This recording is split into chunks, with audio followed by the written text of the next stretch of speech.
Daddy, what does it take to be a good judge? Well, son, you've got to have a sharp knowledge of the law. What?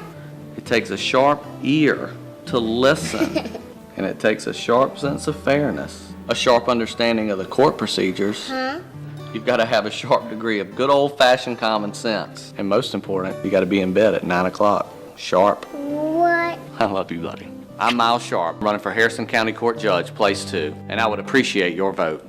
Everyone tells me I need name recognition. Well, should I go by Tom or by Carter? Why should it be one or the other? My opponents believe our problems are either Democrat or Republican. The truth is, they are America's problems. It's time for South Mississippi to wake up to the fact that it's going to take both parties working together to care for the mandates of our Constitution. Call me Tom Carter. Dad. And they call me that too. My grandchildren asked me, what does a supervisor do? And I said, there's some big things going on in Harrison County. Big. Big. 43,000 square feet big. It's big. Big. Thousands of books and computers for every child in Harrison County. That's very, very, very big. Connie Rocco, working for you. As a real estate business owner and Air Force veteran, I understand the value of hard work, and I'm instilling this value in my girls by having them put up signs. They really tried their best. Today, we're putting up a different kind of sign. Signs that represent my conservative values and my commitment to serving the citizens of District 116. I did it! I'm not a career politician. I just want a better future for your children and mine in South Mississippi. On February 1st, let's elect Jim Atchison. When I started campaigning for sheriff, I did the only two things I could afford. I walked and I talked. I even did a little painting. Soon people started listening, and they liked what they heard. Well, most of them. Today, I don't have to paint anymore. They support my ideas on crime prevention, budget streamlining, the protection of our senior citizens, and education. It'll take more than barbed wire. It'll take a different kind of wire to move Harrison County forward. Anderson, speak from the heart. I will.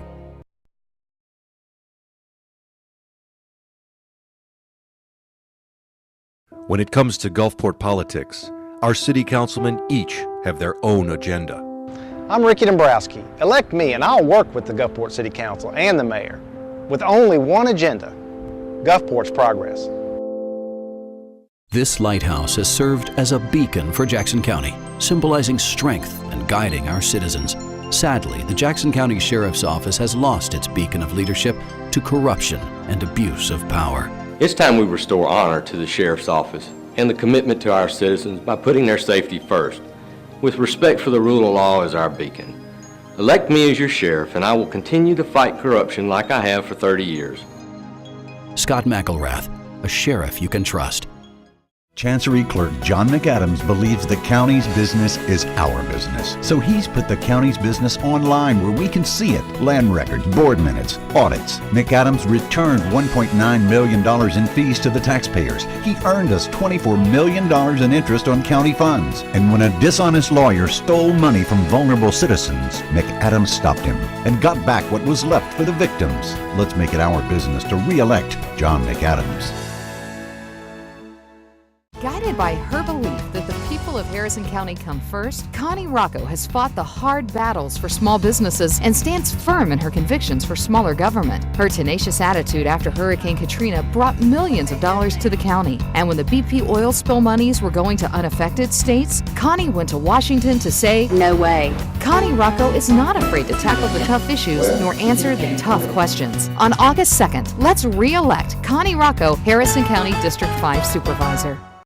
He's no stranger to the people of Harrison County. To city and county officials, he's known as a visionary and unifier, solving problems and creating future growth. To the business community, he's a doer, helping to bring new businesses to Harrison County and create hundreds of new jobs. To the citizens, he's genuine, a man who keeps his word and works tirelessly to make this place we call home even better. Bill Hessel. He's not a career politician or one who'll need on-the-job training. August 7th, let's elect Bill Hessel, our District 2 Supervisor.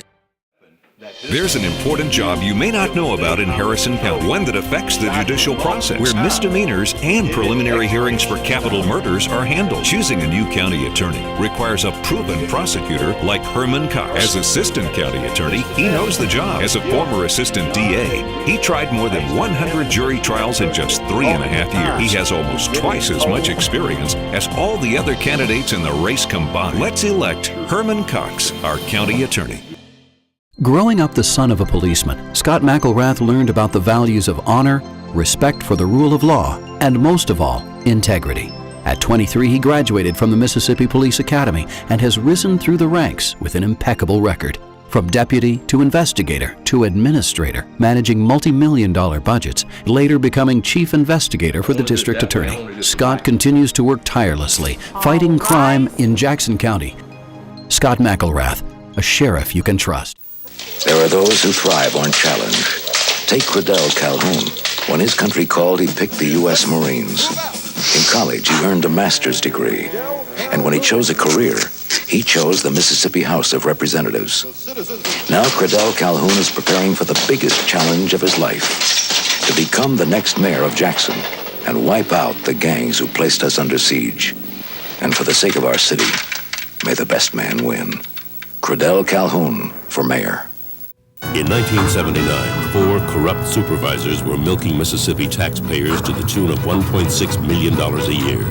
But District Attorney Mike Moore went to court and put a stop to their illegal game. I call it stealing. That was back when prosecuting supervisors wasn't a very popular thing to do, but it didn't stop Mike Moore. I'm sick and tired of their public officials raising their right hand and taking that oath of office and then sticking their left hand in the pocket of the taxpayer. And I'm going to do something He's about one man with courage, Mike Moore, Attorney General. 1987. The people speak. The legislature acts. 4-lane roads for Mississippi. Widen hundreds of miles of highways. For our state, industry, jobs, safety, growth, a future. Then suddenly, a veto. The roads imperiled. Industries threaten to move. Factories plan to leave the state. Thousands of jobs in jeopardy. Lieutenant Governor Brad Dye steps in.